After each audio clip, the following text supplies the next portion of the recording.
dormir. Trouver un endroit où dormir. Il n'y avait pas d'endroit où dormir vraiment, donc c'est des structures pour dormir qui manquent beaucoup à Nantes. Et donc on essaye de passer la nuit, et puis le lendemain matin, on se lève, on range ses affaires comme si on partait au travail. On interpellait les passants, enfin certains interpellaient les passants pour une cigarette, une petite pièce, un sandwich, de quoi manger, de quoi vivre, quoi. Alors quand j'ai réalisé que j'étais sans domicile, c'est le soir où je suis rentré chez moi un peu tard, et je suis arrivé chez moi, et quand j'ai mis la clé, en fait l'huissier était passé, il avait foré la serrure, donc j'ai dormi dans le couloir dans mon immeuble. Donc voilà, je vous présente le pont de Saint-Miel, où j'ai dormi tout un été et tout un automne. Donc on dormait ici, tous les matins on pliait les draps, les couvertures et les matelas, et on les cachait dans la petite corniche qu'il y a ici.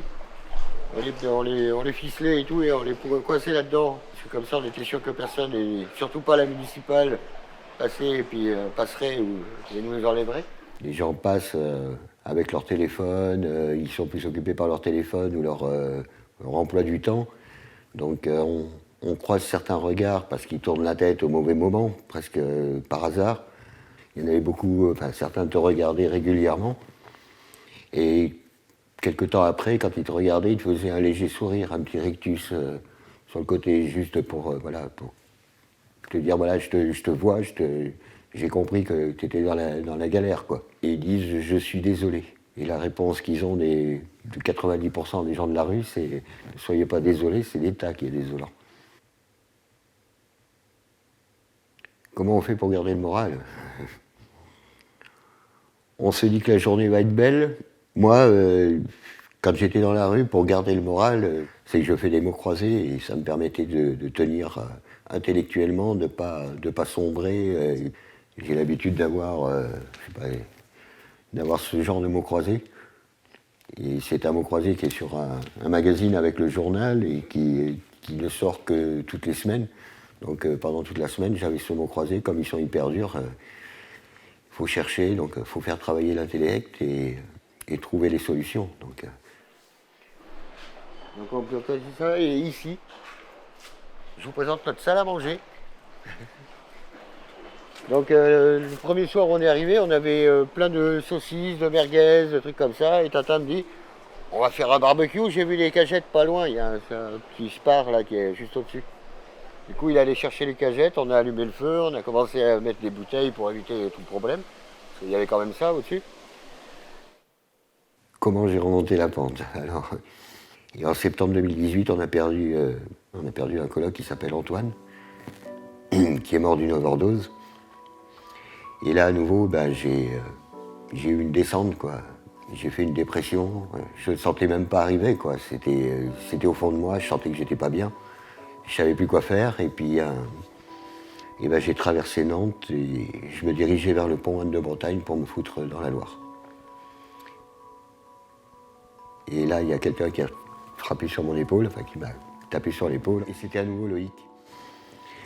Louis Getto, directeur de Lazare, qui a vu ma tête et qui m'a juste dit non, il ne faut pas que tu restes comme ça, quoi. Viens me voir au bureau et on va essayer de trouver une solution parce que t'es quand même important, t'es quand même notre ami, donc voilà, on va pas te laisser comme ça. Sa voix était tellement rassurante, comme s'il passait une brosse sur un tableau noir et qu'il effaçait toute cette période noire, cette envie de suicide que j'avais et tout.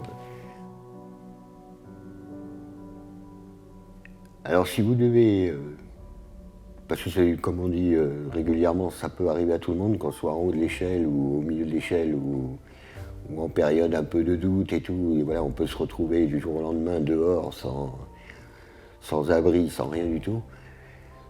Moi ce que je leur conseille, c'est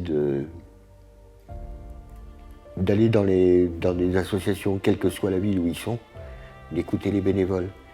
Parce que Lazare, moi je dis que Lazare c'est ma deuxième famille, enfin c'est ma troisième, parce qu'avec Hiver Solidaire j'ai quand même pas mal de nouveaux contacts grâce à Loïc. Mais c'est vrai que c'est une vraie vie de famille, quoi. On a les mêmes façons de faire, On a des déjeuners ensemble, on a des discussions ensemble, on a des heures ensemble aussi. Faut pas croire, c'est comme vous à la maison, avec vos frères, vos soeurs, vos parents. Des moments ça clash, ça clash. Mais quand vous vous sentez prêt, n'oubliez pas qu'il y a des endroits où on peut vous accueillir et qui sont formidables, quoi.